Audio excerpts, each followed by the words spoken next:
Welcome to Blick Rothenberg's Budget Breakdown. Well, it's little more than an hour since Rachel Reeves sat down after delivering her budget, but the experts here at Blick Rothenberg have been poring through the documents and the details and will be giving you all their outtakes, expert opinions on what the Chancellor has announced.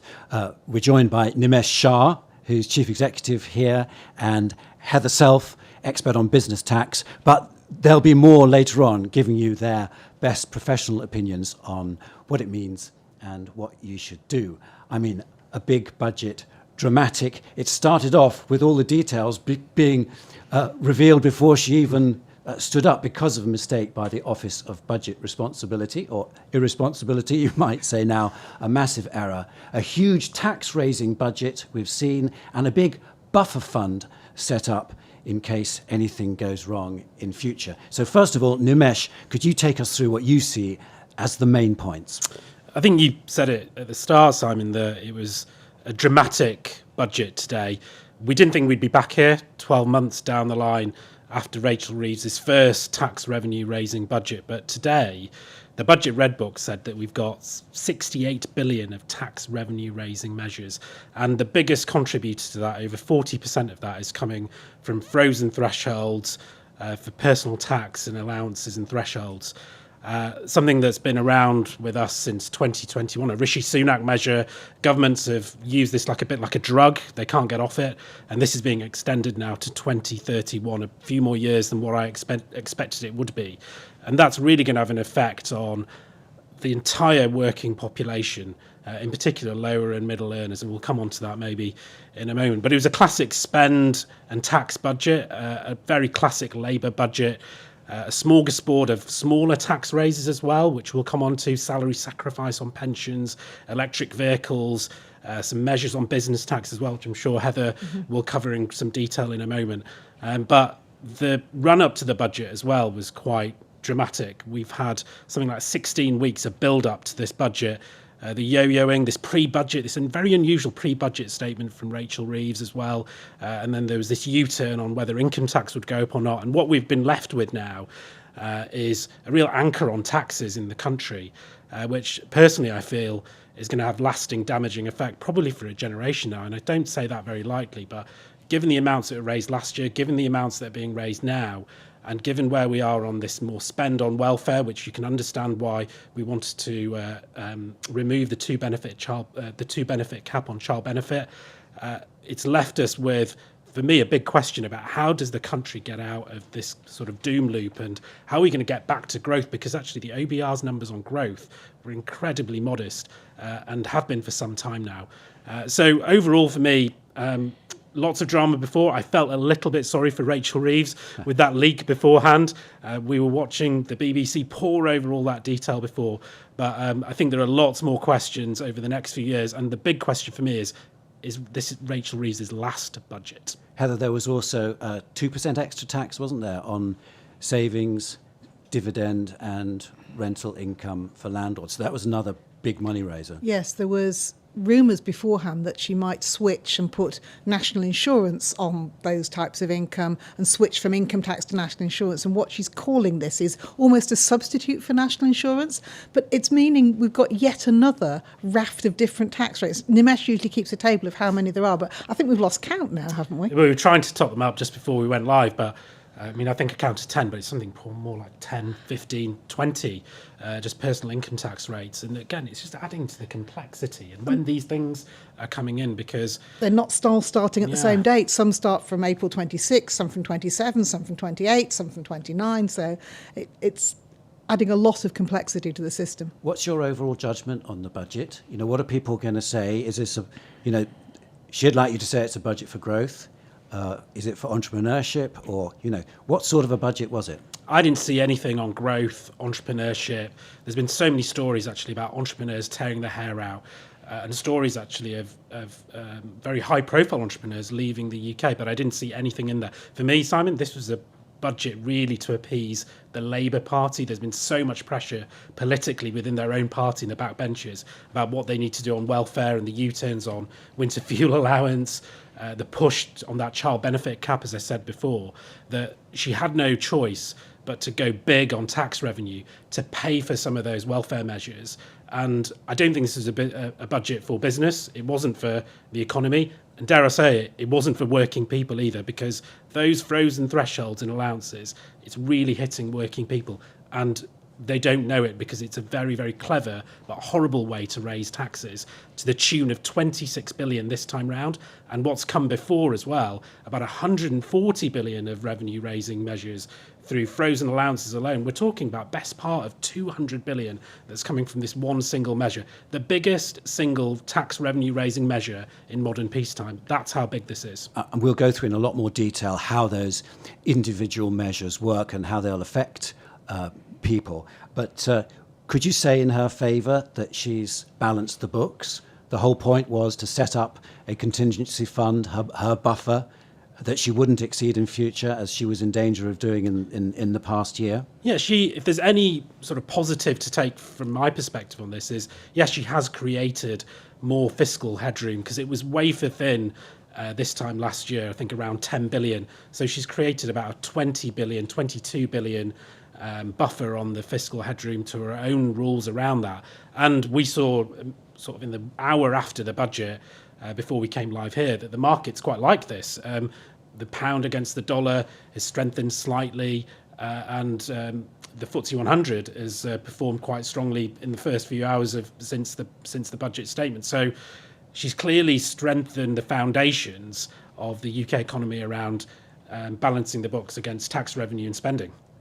Heather, Nimesh says definitely not a budget for business. What's your judgment on that? I suppose the best you can say is it's not as bad as the last one. So we didn't get any more taxes on employment. We didn't get any further changes to national insurance, and she's kept the rate of corporation tax as she promised to do. And there were some concessions on capital allowances, weren't there, that she's made? It's actually a revenue raising measure on capital allowances. She's raising £1.5 billion from capital allowances, which in the grand scheme of things is not that much. But I think business will be disappointed in that, because there's been a lot of focus on stability and the corporate tax roadmap. She hasn't broken the letter of it. She's kept the rate the same. She's kept full expensing. But for assets that don't qualify for full expensing, they're going to get 14% a year instead of 18%. It's a technical change. It's not going to affect all businesses, but I think the reaction is going to be, I thought we were going to have some stability. And Nimesh talked about building up this sinking fund.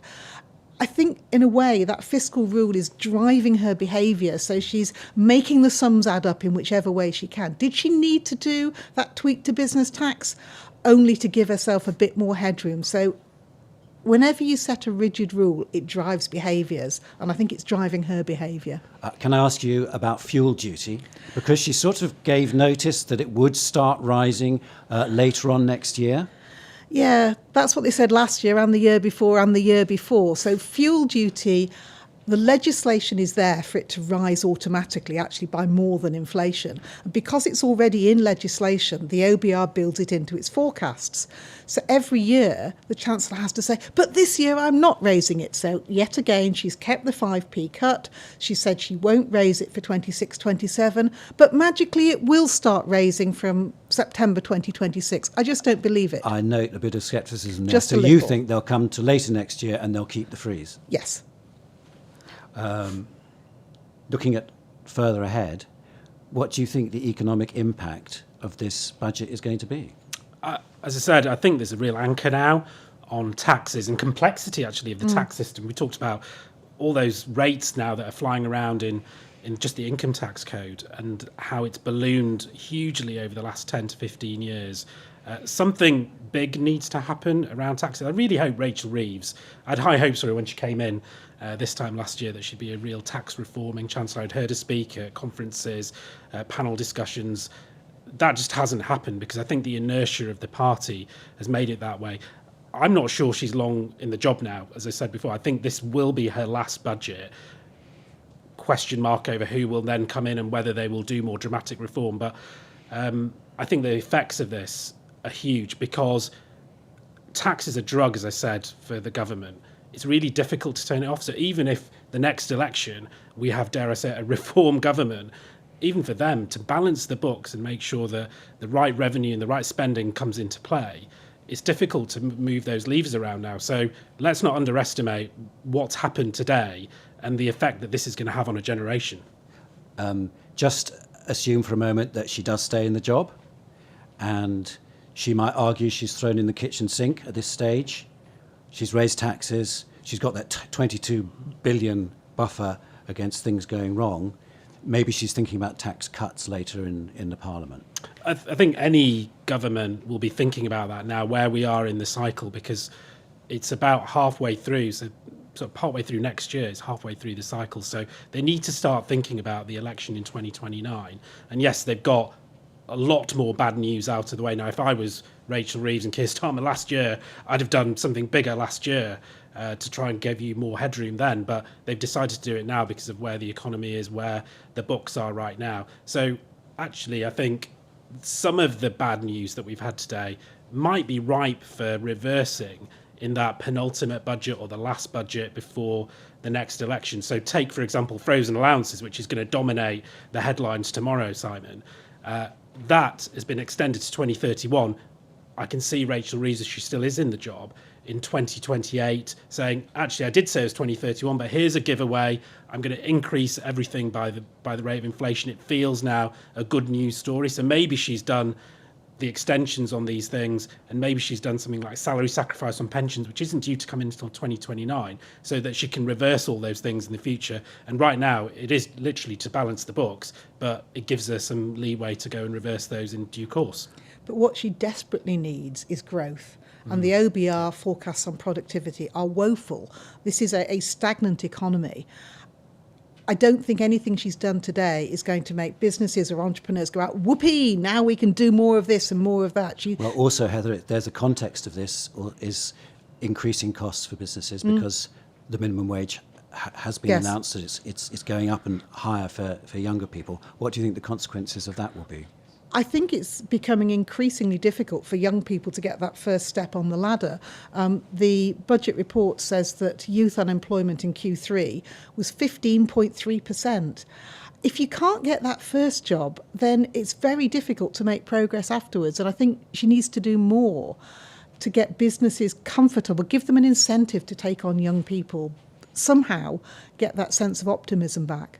What I was disappointed about is a lack of acknowledgement around the impact of the national insurance increase last year. That just seems to be completely ignored by the government, by Rachel Reeves. Yeah, deep down inside, they definitely know it's been a real problem over the last 12 months. It's been inflationary. It's also contributed to unemployment.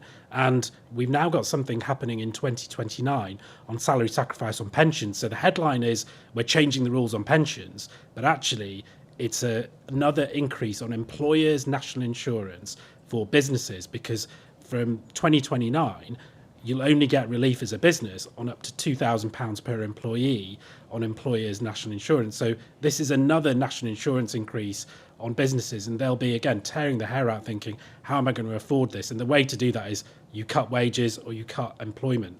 And that's again for me a worry for businesses. And there was nothing really else there for businesses, despite all the rhetoric over the last 12 months being we need to go for growth. You get growth through entrepreneurship, supporting businesses, cutting some of the red tape, which she has been doing.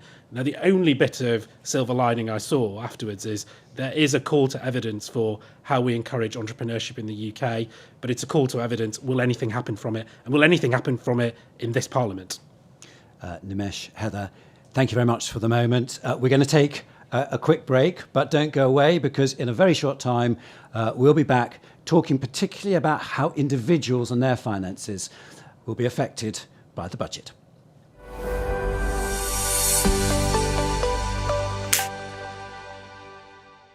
I'm Nimesh Shah, CEO of Blick Rothenberg. I am delighted to be joined here today by Bob Rothenberg to talk about Blick Rothenberg's rich history and heritage on Blick Rothenberg's 80th anniversary. Really need to go back to when my father arrived in the UK on the 1st of April 1933, being a refugee from Nazi Germany, immediately telling his parents upon Hitler's election as Chancellor that he didn't think Germany was a place for Jews, and voted with his feet by coming to the UK.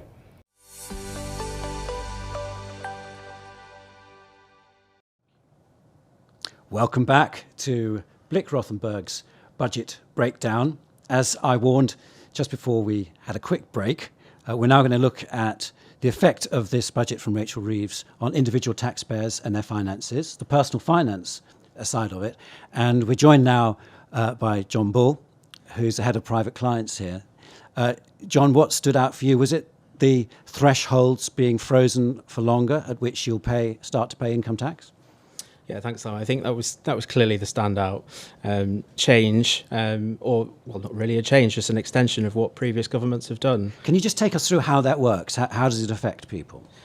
So for people on the ground, and as Nimesh mentioned earlier, it's really the lower and middle income earners that are particularly affected by this. So the freezing of the bands at which people pay tax or indeed are brought into the tax system at the lower levels have been frozen for a number of years and are now being frozen all the way through to 2031.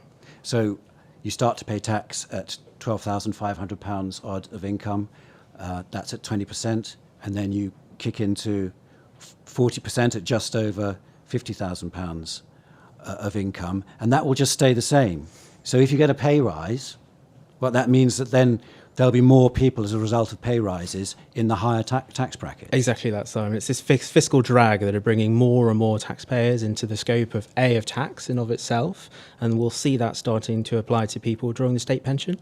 When we see that state pension has gone up by 4.8%, we expect to see over the course of the next 3, 4, 5 years pensioners, if that's their only source of income, being brought into the scope of income tax, as well as more and more people being brought into the scope of that additional 40 rate band.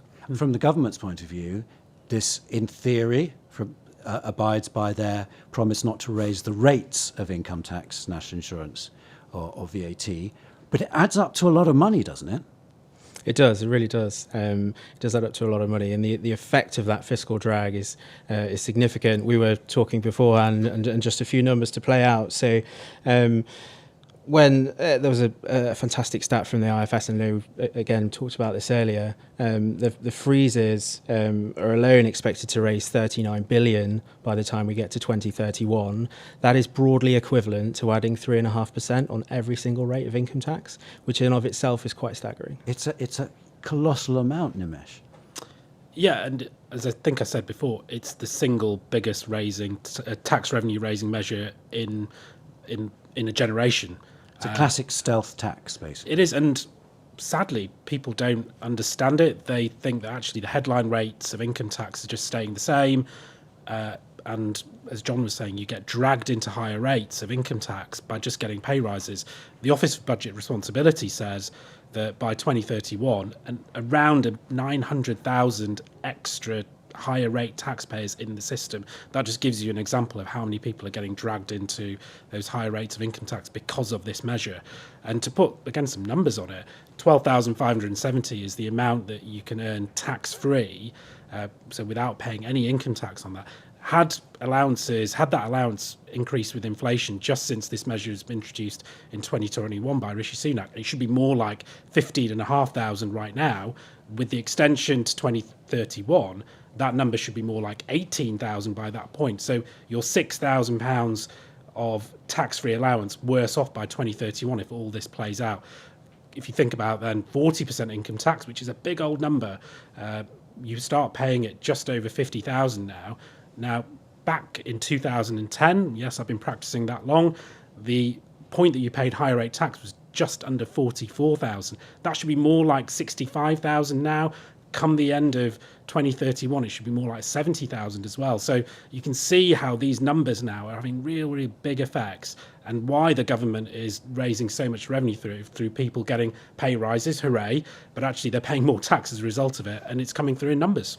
John, are there any gainers from the measures that you've seen? I mean, higher minimum wage, so some people benefit from that, I suppose, and those families who benefit from the scrapping of the two-child cap on benefits. Anything else?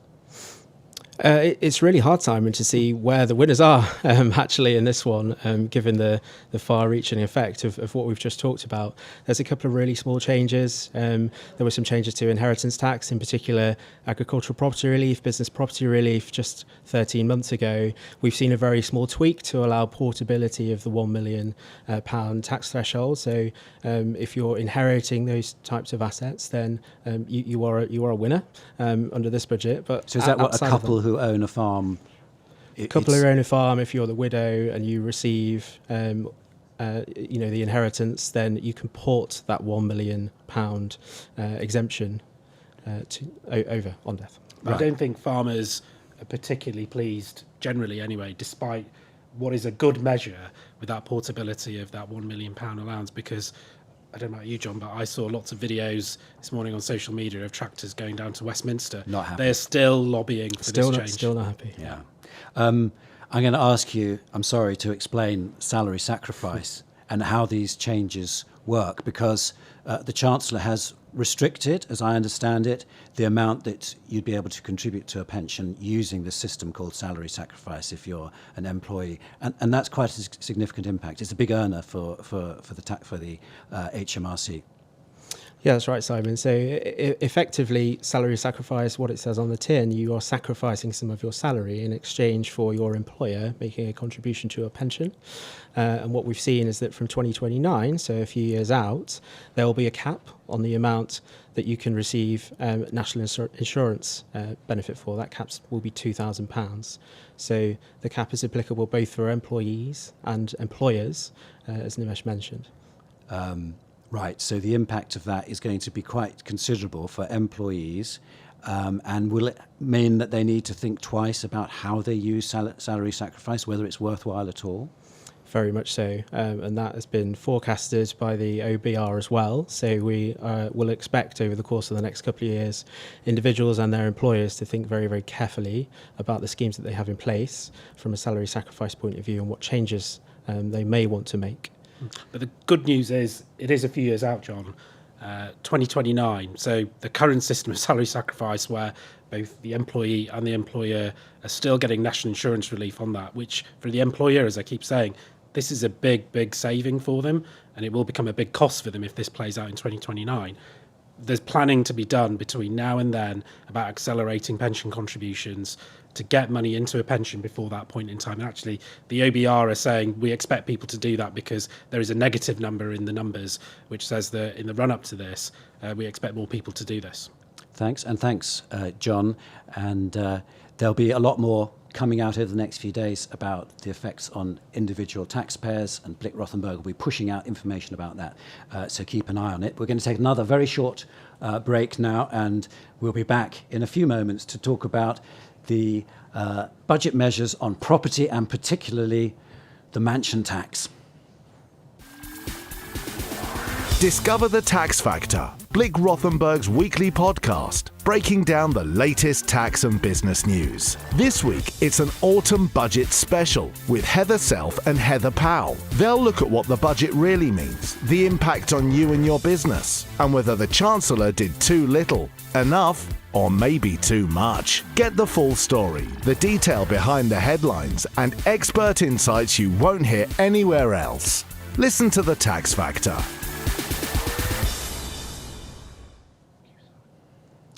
Welcome back to Blick Rothenberg's budget breakdown.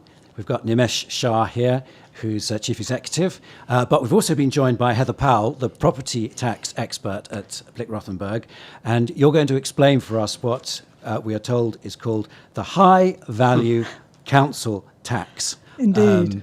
Addition to council tax, which has been announced. We've been calling it as a nickname, the mansion tax. Explain to us how it's going to work.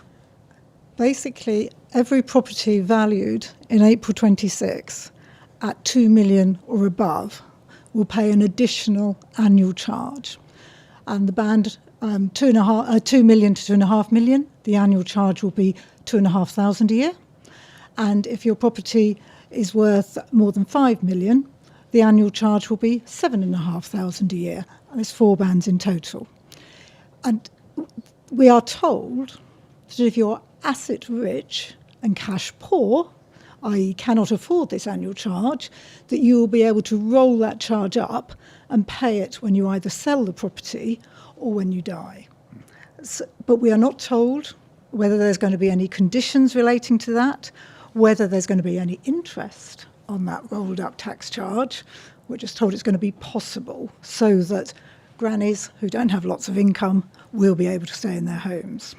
Now, it's not as wide-reaching as people had feared. They'd thought it would kick in for properties worth above 1.5 million, I think. Yes. So in that sense, it's smaller. But it's a big increase for people who, particularly in that lower bracket, suddenly find their council tax is virtually doubled. Exactly. And we're starting at 2 million. But with our annual tax on envelope dwellings, which is a very technical tax that companies pay that own residential properties, we started at 2 million in 2013, I think it was, Nimesh. That threshold has dropped to 500,000. So watch this space. It's an entirely new tax in a way, isn't it? People say it's like a wealth tax. Indeed. And what you're saying is that they're sort of opening the door on it. Exactly. And perhaps in the future year it could be expanded. Do you think that's possible, Nimesh? Yeah, there was lots of talk about, in the run-up to the budget, about wealth taxes, ruling them out or ruling them in. Maybe this is a way of just dipping the toe in the water to see what the reaction is on a wealth tax, essentially on high-value property. And as I agree with Heather completely. I think in the next couple of years, if that 2 million threshold hasn't come down to 1.5, even 1 million, I'll be amazed by that. And then broadening the scope as well of this as well. So this is an easy way of bringing in, and also whilst it's a new tax, actually the collection mechanism is through council tax as well. So the government doesn't need to create a new administrative framework to go and do this. But maybe in the background, me being Mr. Sceptical, saying, well, actually they're designing something about maybe broader wealth tax as well to come into the future. Indeed. Heather, can you say a bit about what you think the impact will be? What will happen as a result of this? I think we're going to find some residential surveyors who perhaps haven't been that busy in the last year selling prime residential properties, gearing up their data books in terms of values. Because the government has to value all of these properties in order to put you in the right band. Exactly. They've said they're going to value all of the properties in bands. Well, they're going to look at all the properties in bands F, G and H, assess which ones they think are going to be caught by the 2 million threshold, and then they're going to put a value on them. But of course, if you're in a house that the valuation office say is worth 2.1 million, you may well go and talk to a surveyor who knows your road, knows your area, and argue that it's worth 1.9 million. And there's going to be a lot of work going on in those areas. Do you think there's going to be a barrage of appeals of families saying, you've got our value wrong, therefore we're paying too much? Yeah. High-value council tax. Exactly. I completely agree with that assertion, Simon. This is why I'm saying that these residential surveyors who've perhaps not been too busy are suddenly going to see another income stream coming through, which is good news. That's employment. That's PAYE being paid. But we're storing up a lot of disputes about property values. And already people are saying, if you've got a lane on your house, if you've got a covenant that says how it can be used, what can be done with it, that decreases the value. And I've also been told, if you build a swimming pool, that decreases the value of a home. So how build many a pool, swimming pools are we going to get in the next 2 years? And you don't have to pay this tax. Well, you could bring your house down to below 1.9 million. And house prices, will it flatten them out? What will it do? Well, house prices are flat now anyway. And particularly in the prime area. Transactions are very few. But even across the country, the house price inflation is very low.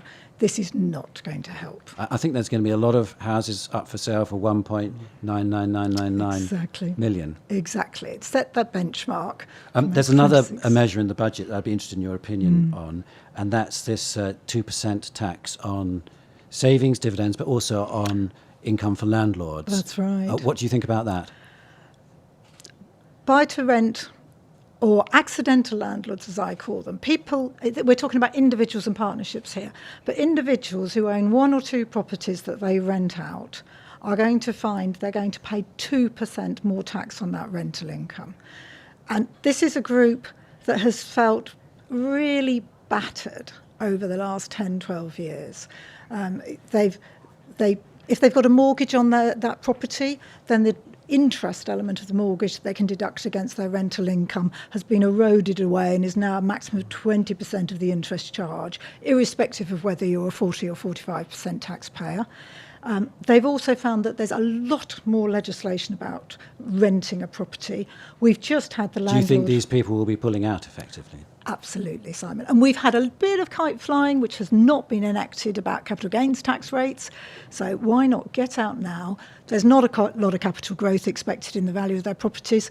Sell up. They've got a window of opportunity because this new 2% doesn't come in until 2027. And just on that 2%, Nimesh, so it's 2% for landlords, but dividends and for savings as well. So if you have savings, what does that 2% mean?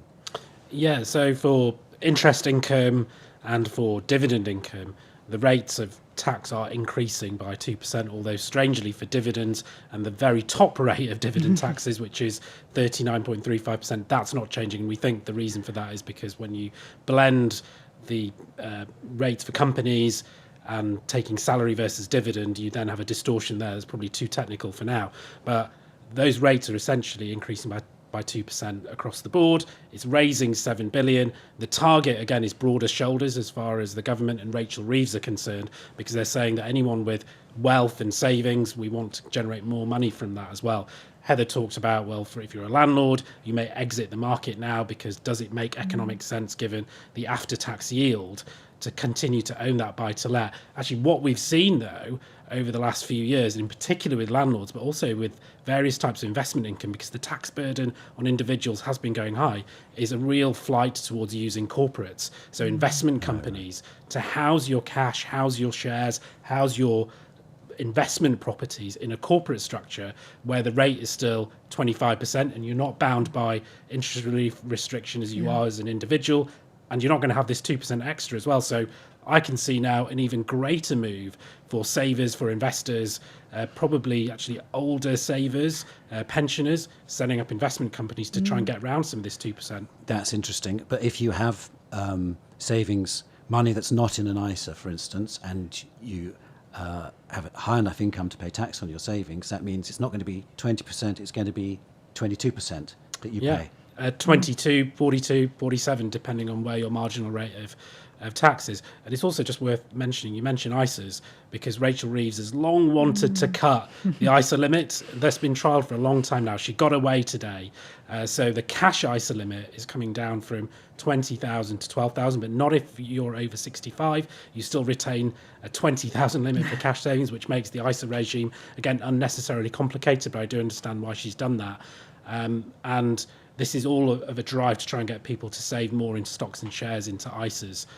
So again, if you're a saver, lots of things to think about. We want people to save. We want people to save for their retirement. But there's lots of moving parts in this budget now about what you need to do.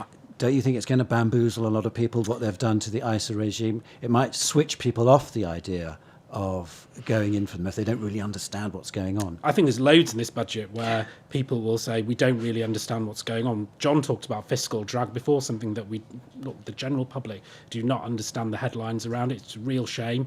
But then there's things on pensions. We talked about salary sacrifice. We just talked about ISAs, just about landlords. There's such a myriad of different things that are in play right now that for actually a very vanilla saver, you really need to get your ducks in a row now about what this budget really means for you. And isn't it dangerous ground to be sort of telling people how they should save, whether they should be putting money on the stock market or should be saving this amount in the building society? If you know what your commitments are going to be, what you're going to need, shouldn't it be up to you? Well, 100%, and also any advice that you take from your financial advisor. But again, Mr. Skeptical in me is saying that Rachel Reeves doesn't want people to put cash into ISAs. Is this just a way actually of reducing the ISA limit so we get more money through interest income, taxes on interest income? She also wants people to spend a bit more to get the economy growing. Is that going to happen? I doubt it. Not if you're paying more tax. Not if you're paying more tax, and also more if you're rather scared of what's coming around the corner. That's why people save. They put money aside for the big things in life, for their houses, for their retirement. But they also put money aside if they're a bit worried that there's a big bill they don't know about. Do you think that, the freezing of tax thresholds for income tax is a big deal and raises a lot of money for the Treasury. But this mansion tax is new, isn't it? Do you think this is going to go down as the mansion tax budget? We're all going to be talking about mansion tax. She's not going to be able to use that moniker, notwithstanding she's dreamt up a different name. What do you think, Nimesh? I think it is that signpost. It's the door opener to, unfortunately, future tax rises on wealth.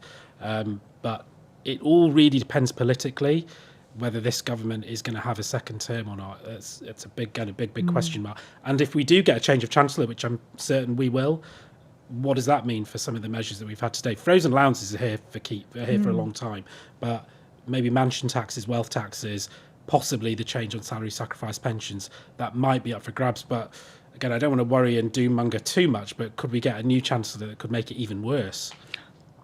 Could we get a Chancellor who's going to encourage entrepreneurs, encourage people to take on and train up our youngsters?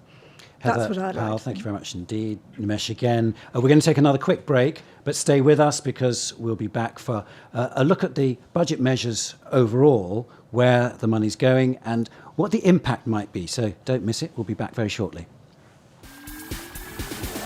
Discover the Tax Factor, Blick Rothenberg's weekly podcast, breaking down the latest tax and business news. This week, it's an autumn budget special with Heather Self and Heather Powell. They'll look at what the budget really means, the impact on you and your business, and whether the Chancellor did too little, enough, or maybe too much. Get the full story, the detail behind the headlines, and expert insights you won't hear anywhere else.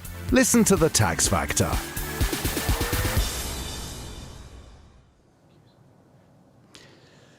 Welcome back to Blick Rothenberg's budget breakdown. Joined by Nimesh Shah, Chief Executive of Blick Rothenberg. And I'm hoping you're going to take me through the spending side of the budget. So we've heard a lot about how this is a big tax raising budget. How's this money going to be spent? Well, we've talked about fuel duty, so the freeze on fuel duty in particular, which Heather was talking about, that is now sort of due to sunset, but whether it will or not, if Heather's right, it's going to carry on for a bit longer. But the big giveaway today, the big, I suppose, the hurrah of Rachel Reeves' speech was around removing the 2-child benefit cap. And this is something that the Labour backbenchers have been pushing for a long time. So significant amount is going into that particular measure. There's more money going into investment in infrastructure, which we expected, but some of the U-turns that we've had as well, Simon. So welfare spending, we had earlier on this year, there was going to be a 5 billion saving on welfare. That's not happening. The winter fuel allowance as well. The government has had to find this money. Plus, the debt cost has gone up. Just the last month, the government had some bad news that it was about a 10 million deficit in month around borrowing as well. And because interest rates remain unfortunately quite high for the government, our debt cost is a level where the government needs to find that extra money to go there. So some of the money that we're seeing being raised today, what I mentioned before, this 68 billion tax revenue raising budget, some of it is going on things that actually people are not going to see the benefit of straight away, and debt is one of those things. But the government has helpfully committed, saying we want to bring that debt burden down. But as we've been talking about a lot today, the way to do it is not going to be through more tax and spending possibly in areas that aren't seeing investment in growth. We've got to get back on that growth train, and that's what was lacking in this budget as well. Didn't see anything that would really kickstart growth in terms of investment on that spending. Just to remind you of those, the main revenue-raising measures, it was freezing tax thresholds, that raises £8 billion for the Treasury. The limit on pension contributions through the salary sacrifice system that we talked a little about before, and the 2% extra tax on dividends, property income and savings income. Those are the three big ones. And when we were watching the budget, what we heard Rachel Reeves say was a lot of this is a result of the previous regime. The cuts in national insurance payments that the Tories brought in right towards the end of their period left Labour with a big deficit. So is there some fairness in her saying that? Actually, she didn't say as much as I thought she would do. The pre-budget statement from a few weeks ago, which I didn't really understand what the point of that was. I think she blamed everyone apart from the Labour government, who have been in power now for well over 12 months. There was a lot of positioning around the previous government and Liz Truss's disastrous mini-budget. I think I still heard Liz Truss's disastrous mini-budget in this statement at least once. That was 3 years ago now, so we do need to move on from that. But again, I don't think this government should really be getting away from the fact that some of the policies and the positioning that they've put in place has actually got us to this position, which is why they've had to come back for more money. Because let's remember, Rachel Reeves said last year, I don't need to come back for more. She also said, I'm not going to extend the freeze on income tax thresholds and allowances beyond 2028. Those two things she's broken her promises on. She may not have broken the manifesto pledge, but she has done that. She made quite a point when she came out before the budget. We thought justifying what would be an increase in income tax, which she didn't do today, but she made quite a point then in mentioning that the form of Brexit that the Tories had chosen had been very damaging and was a cause of lower revenue. She didn't say much about that today, did she? No, she's not, and I don't think it's maybe the form of Brexit. I think it's probably Brexit in general that has been, again, a bit of a problem in terms of productivity and growth in the UK economy. We're not going to get away from that. So, again, I was hoping that we'd be more creative around what we might do to support business and entrepreneurship. But as we've talked about with Heather and John and Heather just now, there's just nothing in there, Simon. And how are we going to get out of this sort of tax and spending position, and how are we going to get back to growth? I think we need something big, certainly on entrepreneurship. So I've got some shimmer of light on whether this call to evidence on entrepreneurs, attracting some of those wealth creators back into the UK. There was talk in the papers actually about a new type of investor visa to encourage the right wealth to come into the UK and again support businesses, support entrepreneurship, support investment. Maybe those things are up for grabs in the next couple of years. Have you got a shimmer of hope for some of the people watching who are worried about their own finances as a result of the budget? So what action do people need to take? There are big increases in tax. What can we do about it? Yeah, well, maybe it's worth just taking also a step back around some of the things that weren't in the budget as well, because there was a lot of scaremongering in the run-up to this budget, particular exit taxes and wealth taxes. So an exit tax would have meant that someone leaving the UK would have faced a deemed disposal on their assets when they became non-resident. We haven't seen that today. An NIC on partnerships, so particularly professions like national law firms. On partnerships. Yeah, so national insurance on employers, national insurance on partnerships, on LLPs in particular. So the law firms, the accountancy firms who operate as LLPs, they would have had a huge sigh of relief. And also capital gains tax as well. So this time last year, we were fearing that capital gains tax was going to possibly double or be aligned with income tax rates. That didn't happen last year. We got away with it. It went up to 24%, which is still a pretty competitive rate. And there was no talk of capital gains tax rates going up this time round. So we still have a very strong capital gains tax regime in the UK. Also, the government today has increased the broadness of the enterprise investment scheme and the venture capital trust regime, which encourages private investment into startup businesses, private businesses with tax release that you get 30% for EIS. They're actually hidden away in the detail of the budget notes for venture capital trusts, where the rate of relief has been 30% for quite a long time now. That's going down to 20%. So she's taken with one hand, given with the other in terms of the broadness of those two particular tax advantage regimes, which are the envy of Europe around how we attract private investment into those businesses. But the relief has been cut on VCT. So there are some good news stories there in the fact that actually some of the really bad stuff that people were fearing that I've just mentioned now, that didn't happen and probably won't happen now for the lifetime of this Parliament. And as we said before, hopefully there's some good news coming through in the penultimate budget before the next election. Is there action that people can take if they feel they are imminently bumping up against one of the tax thresholds, whether it be the higher rate threshold of 40% or the additional rate 45%, or that point in the middle where they start to lose their personal allowance? Is there evasive action that people can take? Yeah, and I think it's still the same tools that have been around for some time now, because frozen thresholds and allowances, as I said, you can date this back to 2010. It's actually the coalition government's fault that we're in this position as we are right now. So maximising all the allowances and reliefs and equalising incomes across the family, so maximising all those ISA allowances you've got, pension contributions that you've got as a family. Sweat those as much as you can. I suppose maybe we've been a bit lazy before about using those things so much, but the tax burden on particular households who are in that middle earner category, those people are earning maybe between 50 and 100 grand, or there's a single earner family out there earning close to six figures. We still have a really good window on salary sacrifice pensions, and income tax relief on salary sacrifice pensions, that's staying, and that's actually worth more than the NIC. So maybe their headlines are on NIC, but income tax relief is still there. That's still available for us.